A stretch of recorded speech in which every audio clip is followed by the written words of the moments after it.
क्या जयराम हमेशा खुद फ्रंट फुट पे रहना चाहते हैं, खुद को आगे रहना चाहते हैं, कोई नहीं चाहते कि वो कोई और उनके कैंपेनियन में आए, उनके सामने खड़ा हो, किसी और का नाम हो? नहीं चाहते। देखिए जयराम भाई क्या कर रहे हैं कि अपने लिए कंफर्ट जोन कर रहे हैं। मैं यहाँ से चुनाव लड़ूंगा गिरिडीह लोकसभा से 4 महीना पहले अनाउंस हो गया। संजय मेहता कहाँ से लड़ेंगे, देवेंद्र महतो कहाँ से लड़ेंगे, इस पर बातचीत चल रही है, रायशुमारी होगी, उसको मौका नहीं दे रहे हैं। अब आप कहेंगे कि नहीं हमने मौका दिया है, सिर्फ चेहरे चमकाने की बात नहीं है। चेहरे चमकाने की बात नहीं है सर, लीडरशिप क्रिएट करने के लिए उनको प्लेटफॉर्म देना पड़ता है। आप आते हैं सभाओं में, आपके लिए लोग मंच सजाते हैं, आप चढ़ते हैं, स्पीच देते हैं, चले जाते हैं। कि जिन उद्देश्यों और संकल्पों को पूरा करने के लिए, जिन सपनों को पूरा करने के लिए हम लोगों ने इतना बड़ा परिवार बनाया, वो सिर्फ व्यक्ति केंद्रित होकर के रह गए। तो सिर्फ एक व्यक्ति से झारखंड का कल्याण नहीं हो सकता है।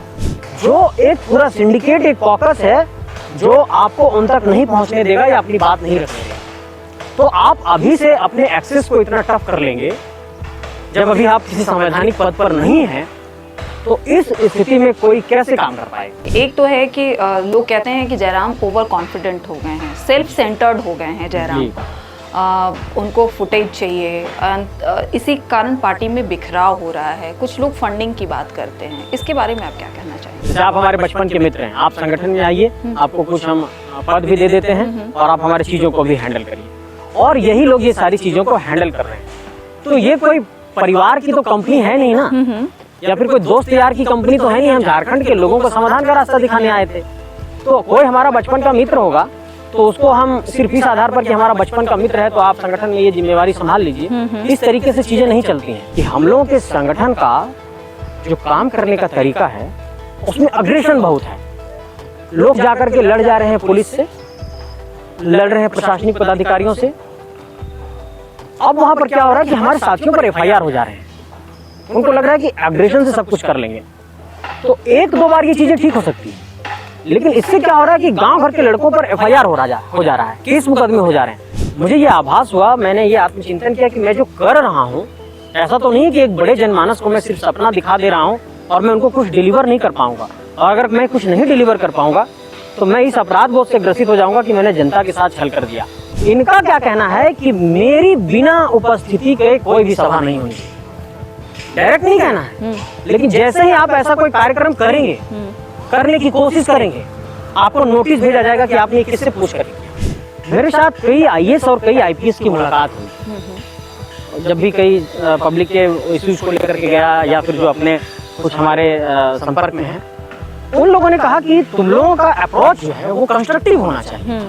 आप सिस्टम के अगेंस्ट जा करके बहुत ज्यादा सरवाइव नहीं कर पाएंगे और आपका एग्जिस्टेंस जो है वो खतरे में पड़ जाएगा। यहाँ पर क्या है कि एक्सट्रीम लेवल पे ह्यूमिलिएशन है, मतलब एकदम अंतिम उत्कर्ष पर जा करके अपमानित करने का एक पूरा वहां पर कॉकस और सिंडिकेट है। जैसे ही किसी को ये लगता है कि ये व्यक्ति संगठन में कुछ कर सकता है, आगे बढ़ सकता है, तो किसी तरीके से उसको ह्यूमिलिएट करो, किसी तरीके से उसको अपमानित करो।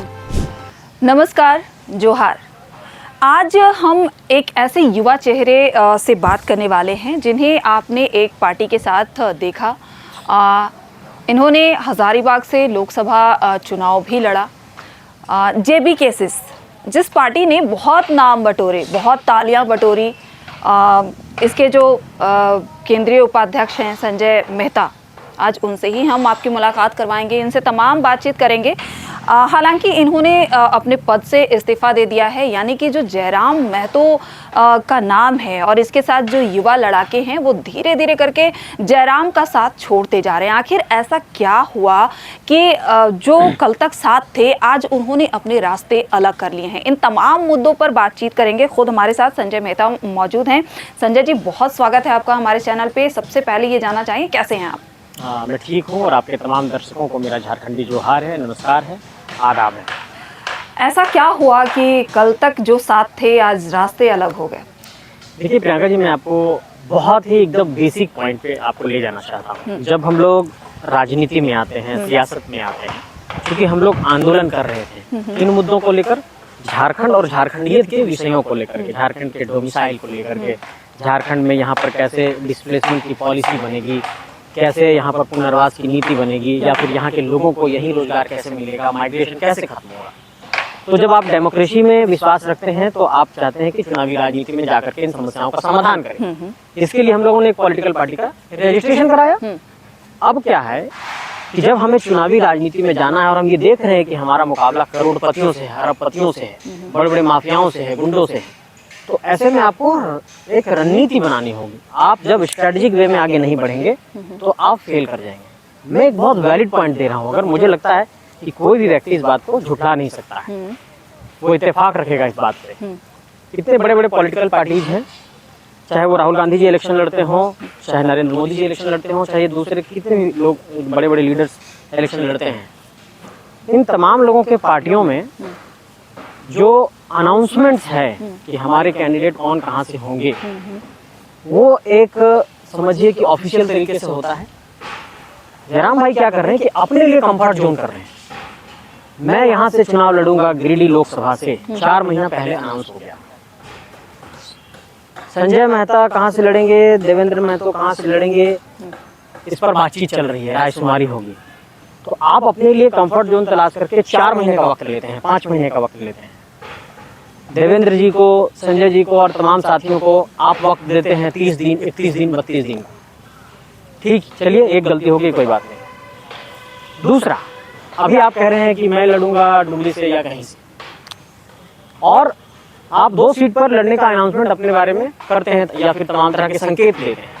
लेकिन आपके जो और 79 कैंडिडेट्स हैं वो किसी करोड़पति, अरबपति, विधायक, सांसद के बेटे नहीं हैं, क्योंकि सब आंदोलनकारी हैं। अगर वैसे लोगों को आप लड़ाएंगे तो उनको भी आपको वक्त देना होगा ना चुनावी तैयारी करने के लिए।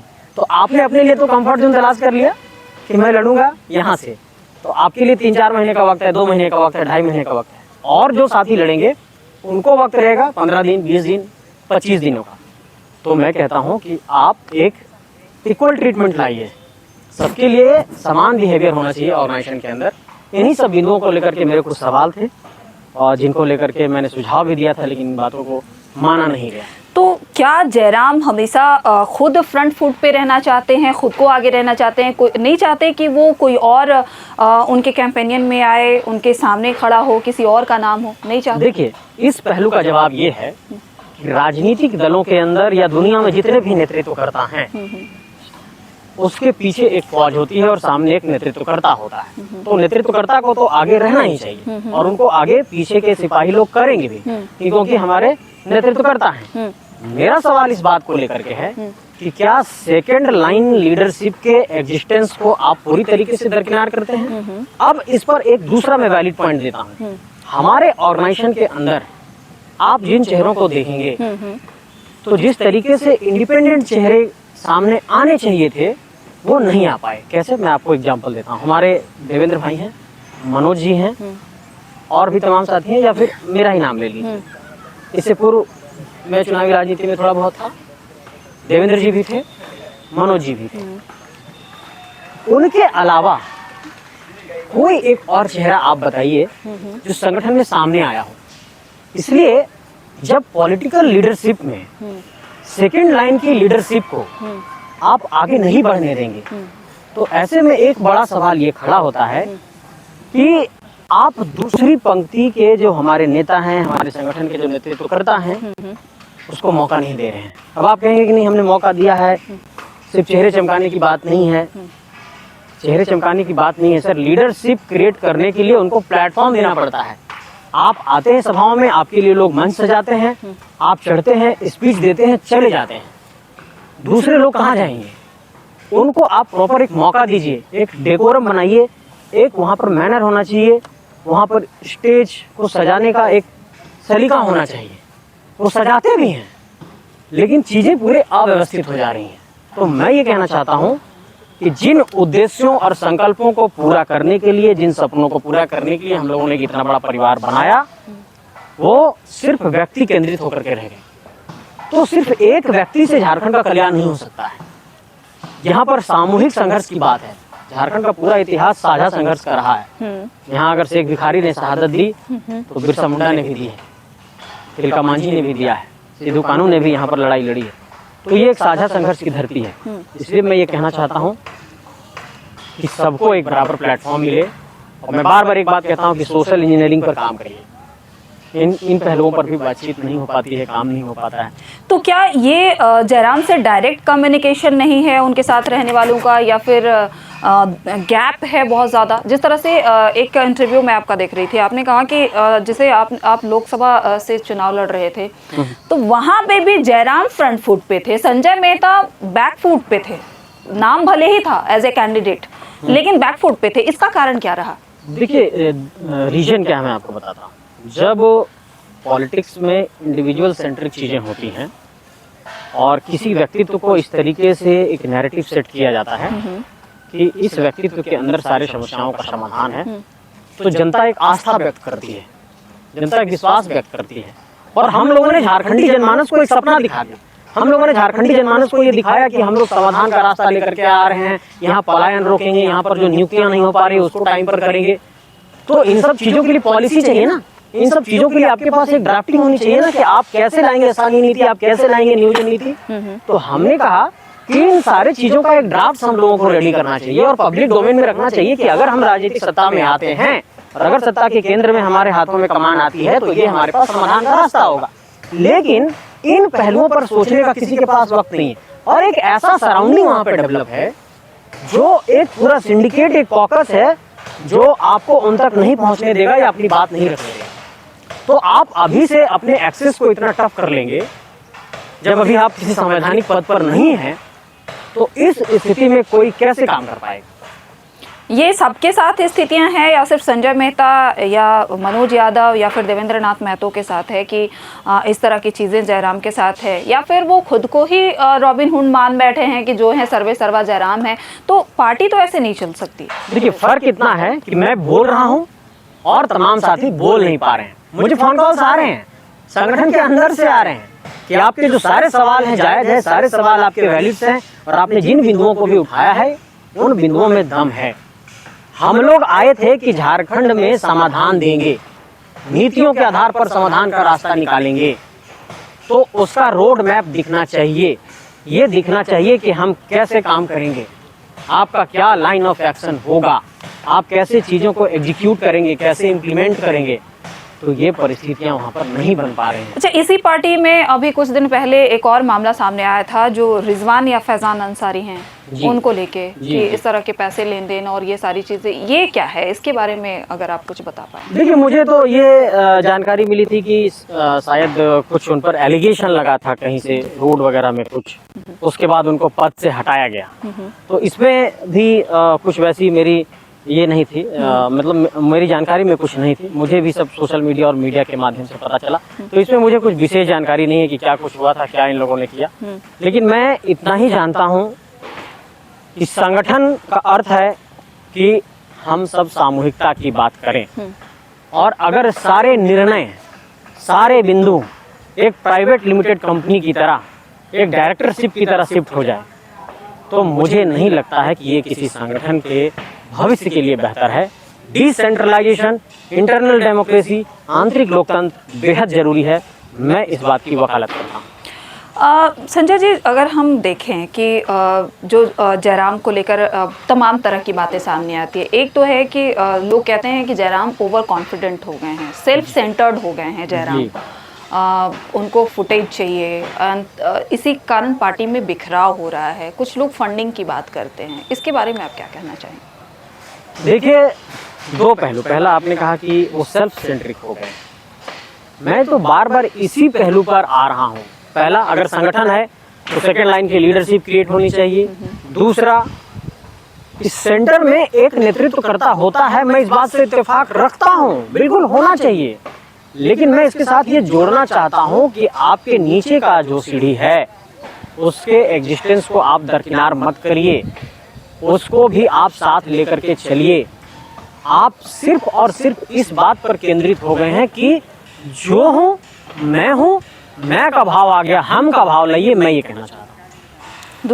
दूसरा जो सवाल था वो फंडिंग को लेकर था, पार्टी फंडिंग। इस पहलू को लेकर मेरे पास कोई जानकारी नहीं है कि पार्टी में फंड कहाँ से आती है, कौन लोग देते हैं, कैसे वो इन सारे सिस्टम को चलाते हैं।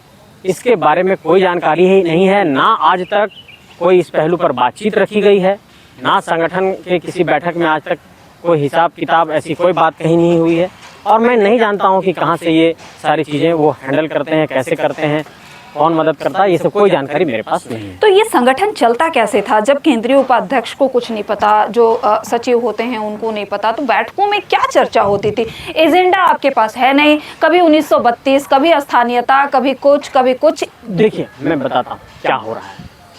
उनके साथ वैसे लोग जो उनके घर के आसपास के लोग थे, जो उनके बचपन के मित्र हैं, जो उनके थोड़े नाते रिश्तेदार के आसपास के क्लोज लोग हैं, उनकी एक टीम बनी हुई है जो उनको घेरे हुए हैं। जैसे आप हमारे बचपन के मित्र हैं, आप संगठन में आइए, आपको कुछ हम पद भी दे देते हैं और आप हमारी चीज़ों को भी हैंडल करिए। और यही लोग ये सारी चीज़ों को हैंडल कर रहे हैं।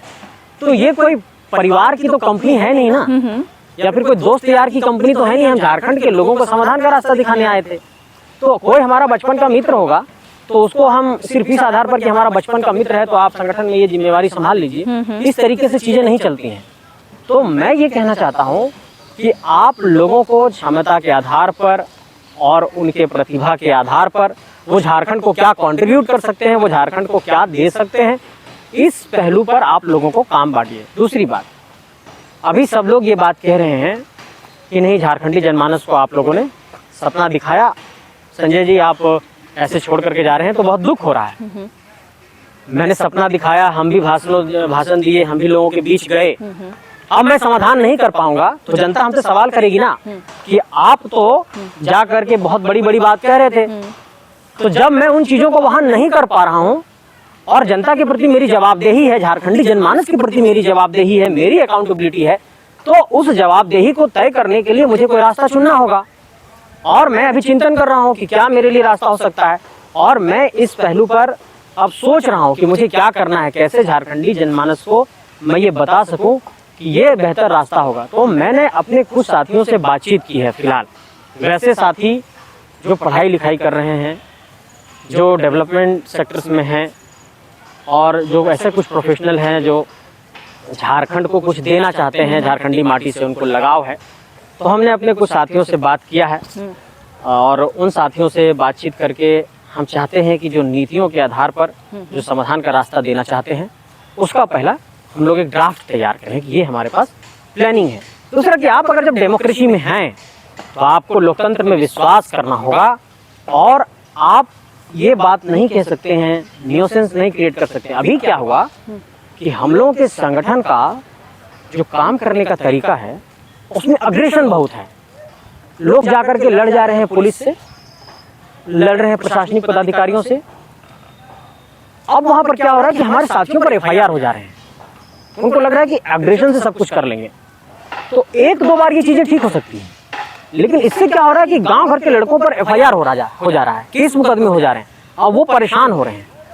तो अगर हमारे साथी एक एक ब्लॉक में 264 ब्लॉक है झारखंड में, और तमाम इलाकों में इस तरीके से केस मुकदमे में फंस जाएंगे तो उनकी तो जिंदगी बर्बाद होगी।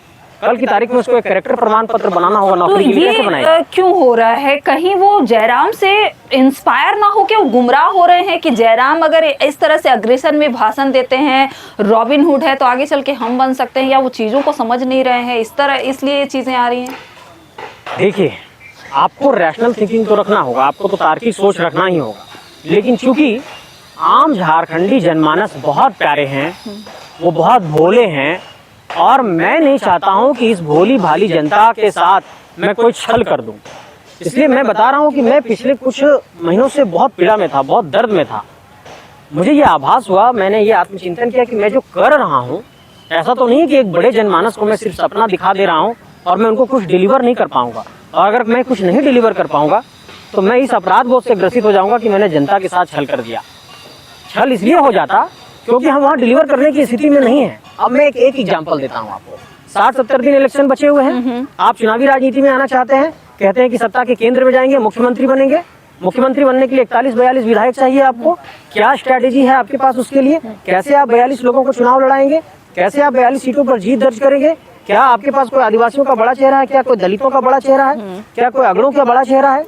तो आपके पास सामाजिक समीकरण, सोशल इंजीनियरिंग नहीं है। आप चाहते हैं कि सब कुछ एक जादू की छड़ी से मैं घुमाऊं और सब कुछ हो जाए। दूसरी पार्टियां जो है वो अपने बूथ लेवल पर काम कर रही हैं, 8-8 सीएम लगे हुए हैं, कोई मैया योजना ला रहा है। हमारी लड़ाई ऐसे लोगों से है।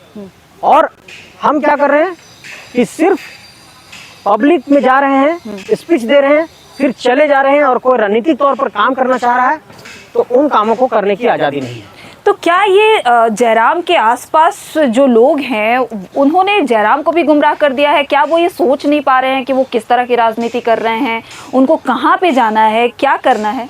जी, इस बात को समझने की जरूरत है। मैं जो बार बार कह रहा हूँ, डिसेंट्रलाइजेशन की बात, काम को बांटने की बात, आप देखते होंगे कि जब बड़े दलों में चुनावी सभाएं होती हैं तो कहीं पर मल्लिकार्जुन खड़गे हैं, तो कहीं राहुल गांधी है, तो कहीं सोनिया गांधी है, तो कहीं प्रियंका गांधी है, तो कहीं योगी है, तो कहीं मोदी है, तो कहीं पर राजनाथ है, कहीं गडकरी है। वो डिसेंट्रलाइज करके अपनी सभाओं को संबोधित करते हैं। इनका क्या कहना है कि मेरी बिना उपस्थिति के कोई भी सभा नहीं होनी चाहिए।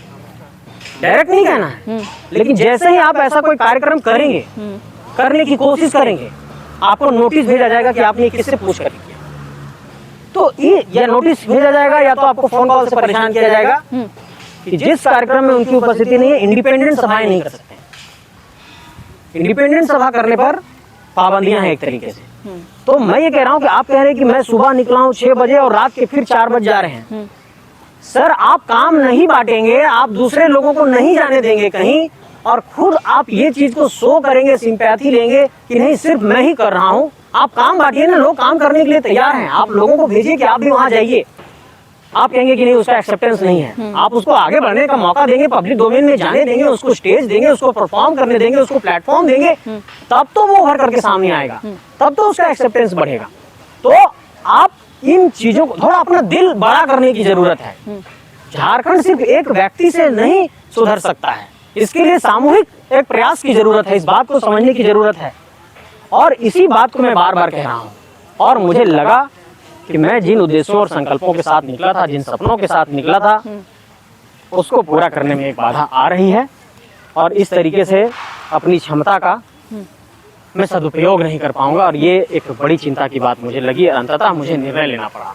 तो अब आपने पार्टी छोड़ दी है, तो अब आप क्या सोच रहे हैं? क्या आप युवाओं की अलग पार्टी बनाएंगे? चूँकि आप खुद पढ़े लिखे युवा हैं, आपने कहा कि आपके साथ खुद जुड़े हुए हैं, तो अलग पार्टी बनाएंगे या फिर किसी पार्टी के साथ जाके चुनाव लड़ेंगे, या फिर इंडिपेंडेंट लड़ने का विचार है? मैंने फिलहाल सुझाव मंगाया है लोगों से, और काफ़ी सुझाव आया है मेरे व्हाट्सएप पे, मेरे ईमेल पे और तमाम सोशल मीडिया के प्लेटफॉर्म पे। मुझे लगता है कि कम से कम 30-32 हज़ार लोगों का मुझे सुझाव प्राप्त हुआ है पूरे झारखंड से। अभी तक इतना सुझाव मैं देख रहा था कि अलग अलग प्लेटफॉर्म पर लोगों ने दिया है। मैं ये जो समझ पा रहा हूँ कि झारखंड के लोगों को एक यहाँ पर जो पॉलिटिकल वैक्यूम है उसका समाधान चाहिए, जो एक राजनीतिक खालीपन है, जो सूनापन है, उसका समाधान चाहिए। लेकिन इसके लिए एक पॉलिटिकल इंटेलेक्ट चाहिए। आपको एक डेमोक्रेटिक मैनर में काम करना है। मेरे साथ कई आईएएस और कई आईपीएस की मुलाकात हुई। जब भी कई पब्लिक के इश्यूज को लेकर के गया, या फिर जो अपने कुछ हमारे संपर्क में हैं, उन लोगों ने कहा कि तुम लोगों का अप्रोच जो है वो कंस्ट्रक्टिव होना चाहिए। आप सिस्टम के अगेंस्ट जा करके बहुत ज्यादा सरवाइव नहीं कर पाएंगे, और आपका एग्जिस्टेंस जो है वो खतरे में पड़ जाएगा। तो आपको कम से कम सिस्टम के साथ खड़े होकर के, और आपको जो लड़ाई लड़नी है वो डेमोक्रेटिक मैनर में लड़नी होगी। और मैं इस बात से इत्तेफाक रखता हूं कि मैं अपने साथियों को केस मुकदमे से बचाऊं।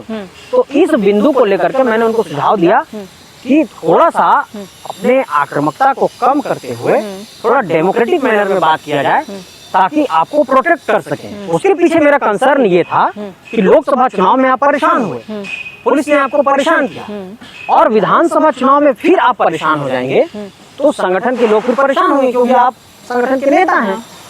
तो इसको लेकर के भी वो बुरा मान गए।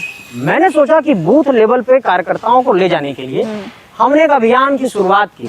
आपने देखा होगा, प्रेस कॉन्फ्रेंस भी किया था रांची में, झारखंड मांगे जयराम। हमने सोचा कि हमारे ये लीडर हैं, और इनके चेहरे को जब हम लोग आगे बढ़ा रहे हैं, तो जो सेकेंड लाइन की लीडरशिप है, इनके चेहरे को आगे करके लोगों को तैयार करते हैं, और बूथ लेवल पर लोगों को तैयारी करने के लिए भेजते हैं। तो इस काम को भी नहीं करने दिया गया। तो मेरा कहना है कि जब सारे पहलुओं को लेकर के हम लोग इस बात को रख रहे हैं कि नीति के आधार पर काम करनी होगी। अब थोड़ा रणनीति पर सोचिए, तो इन पहलुओं पर सोचने का, विचारने का, काम करने का ना आज़ादी है, ना वक्त दिया जाता है। आपको क्या लगता है जयराम महतो जो हैं वो जातिवाद की राजनीति कर रहे हैं?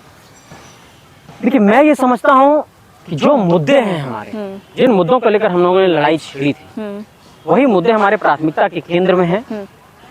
और इस बात से जातिवाद की लड़ाई है कि क्या लड़ाई है, इस पर पहलू पर नहीं जाना चाहूंगा। ये झारखंड और झारखंडियत की लड़ाई है। एक बात मैं आपको ये कहना चाहूंगा कि कोई भी शीर्ष नेतृत्व करता अपने नीचे के लीडरशिप की हौसला अफजाई करता है, उसका पीठ थपथपाता है और उसको आगे बढ़ाने के लिए पुश करता है। यहाँ पर क्या है कि एक्सट्रीम लेवल पे ह्यूमिलिएशन है, मतलब एकदम अंतिम उत्कर्ष पर जा करके अपमानित करने का एक पूरा वहां पर कॉकस और सिंडिकेट है। जैसे ही किसी को ये लगता है कि ये व्यक्ति संगठन में कुछ कर सकता है, आगे बढ़ सकता है, तो किसी तरीके से उसको ह्यूमिलिएट करो, किसी तरीके से उसको अपमानित करो।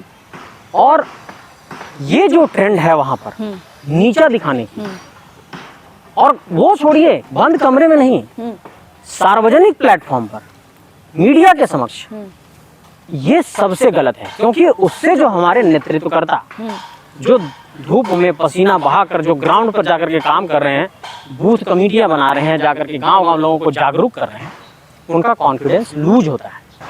इस बात को भी वो नहीं समझते। तो मैं ये कहना चाहता हूँ कि आपको अगर शीर्ष नेतृत्व में संगठन के लोगों ने अध्यक्ष चुना है, तो आपको सेकेंड लाइन की हौसला अफजाई करनी होगी। इस बात को भी समझने की जरूरत है। जब आपने इस पद से इस्तीफा दिया तो क्या जयराम ने आपसे बात करने की कोशिश की, आपसे कहा कि नहीं आ जाओ? नहीं, टेलीफोनिक कोई वार्ता हम लोगों की नहीं हो पाई। कुछ साथियों ने संपर्क किया मुझसे, तो उन्होंने कहा कि क्या बातचीत होनी चाहिए। हमने कहा कि बातचीत तो कहीं भी रास्ता संभव है, बातचीत की जा सकती है, उसमें क्या दिक्कत है। लेकिन फिर वैसा कोई कंस्ट्रक्टिव अप्रोच उधर से नहीं दिखा है। कल तक आप उस पार्टी में थे, JLK पार्टी, उस पार्टी का भविष्य क्या देखते हैं? क्या विधानसभा चुनाव में कितनी सीटें आप एक्सपेक्ट करते हैं कि वो पार्टी लेकर आए? मैं आपको एक बात बताना चाहता हूँ। मैंने लोकसभा चुनाव लड़ा, 1,58,000 लोगों ने वोट किया। मेरे पास अगर उनका कहना है कि ये सभी वोट्स हमारे हैं, मान लिया 5 आदमी तो मेरे साथ हो सकते हैं, 5 नहीं 2 आदमी तो मेरे साथ हो सकते हैं। मैंने पूरे संगठन के अंदर जितने भी हमारे चाहने वाले लोग हैं या जो हमसे सहानुभूति रखते हैं, जो हमसे जुड़े हैं, मैंने किसी को भी रिजाइन नहीं दिलाया अपने साथ। और जिन लोगों ने ये कहा कि मैं रिजाइन देना चाहता हूँ, अब आप नहीं रहेंगे, मैंने कहा कि नहीं, हो सकता है कि मेरे अलग होने के बाद वहाँ सुधार की प्रक्रिया शुरू हो जाए, क्योंकि झारखंडी जनमानस की एक बड़ी भावना जुड़ी हुई है। और हो सकता है कि मेरे निकल जाने के बाद जो चीज़ें वहाँ पर लोगों को लग रही थी कि मतलब संजय मेहता करना चाह रहा है, तो पता नहीं क्या उनका इंटेंशन है, तो मैं अलग हो जाता हूँ। लेकिन कम से कम झारखंडी जनमानस की जो भावनाएं हैं, झारखंडी जनमानस की जो आकांक्षाएं हैं, वो पूरा करिए। इसलिए हमने अपने इस्तीफा के पत्र में उनको शुभकामना दिया। और मैं अभी भी यही कहना चाहूँगा उन तमाम लोगों को कि आप अपना उन चीज़ों को सुधार करके झारखंडी जनमानस को जो सपना दिखाए हैं उसको पूरा करिए। मेरी शुभकामनाएं हैं। ये तो आपने शुभकामनाएं दे दी, लेकिन पार्टी का ग्रोथ कहाँ देखते हैं आप? क्या लगता है विधानसभा चुनाव में? देखिए, लीडर को थोड़ा वर्सेटाइल होना चाहिए। पार्टी की ग्रोथ की जहाँ तक बात है, पूरे इंडियन पॉलिटिक्स में जब तक आप सोशल इंजीनियरिंग पर नहीं जाएंगे, तब तक आप जनता से कनेक्ट नहीं हो पाएंगे। जनता ये देखना चाहती है कि उस संगठन के अंदर हमारे समाज का प्रतिनिधित्व कितना है और हमारे नेतृत्वकर्ता कितने हैं। क्योंकि झारखंड के अगर संथाल एरिया को आप देखेंगे, तो संथाल एरिया का जो पॉलिटिकल मिजाज है वो अलग है। नॉर्थ छोटा नागपुर का अलग है, साउथ छोटा नागपुर का अलग है, कोल्हान का पॉलिटिकल मिजाज अलग है, पलामू का पॉलिटिकल मिजाज अलग है। तो जब एक राज्य के 5 कमिश्नरी में पॉलिटिकल थिंकिंग को लेकर इतनी डाइवर्सिटी है, तो आपके संगठन के अंदर भी वो डाइवर्सिटी झलकनी चाहिए, नेतृत्वकर्ता भी उस तरीके से दिखने चाहिए। तो जब तक सोशल इंजीनियरिंग नहीं होगा, तब तक कोई संगठन आगे नहीं बढ़ पाएगा। तो मुझे ये लगता है कि अगर इस पहलू पर वो काम करते हैं तो संगठन आगे बढ़ सकता है। फिलहाल थोड़ा एक नैरो माइंडसेट है इसको ब्रॉड करने की ज़रूरत है। नैरो माइंडसेट खुद के लिए है। एक ये कहें कि जो जयराम हैं वो सिर्फ जैसे हमने पहले बातचीत में कहा कि वो सेल्फ सेंटर्ड हो गए हैं, तो आपके अनुसार अब उनको खुलकर आना चाहिए, लोगों के साथ आना दिल बड़ा चाहिए, करना दिल चाहिए। बड़ा करना चाहिए। जी।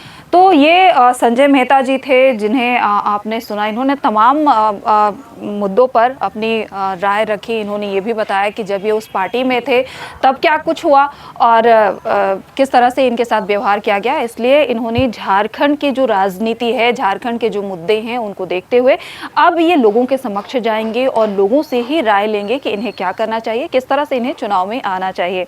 अगर आपको ये वीडियो पसंद आया तो अपने लोगों के साथ शेयर करें और हमारे चैनल को सब्सक्राइब करें। आप जितनी मजबूती से हमें सहायता करेंगे, आप जितनी मजबूती हमें प्रदान करेंगे, हम उतनी ही मजबूती से आपकी आवाज़ को बुलंद कर पाएंगे। शुक्रिया।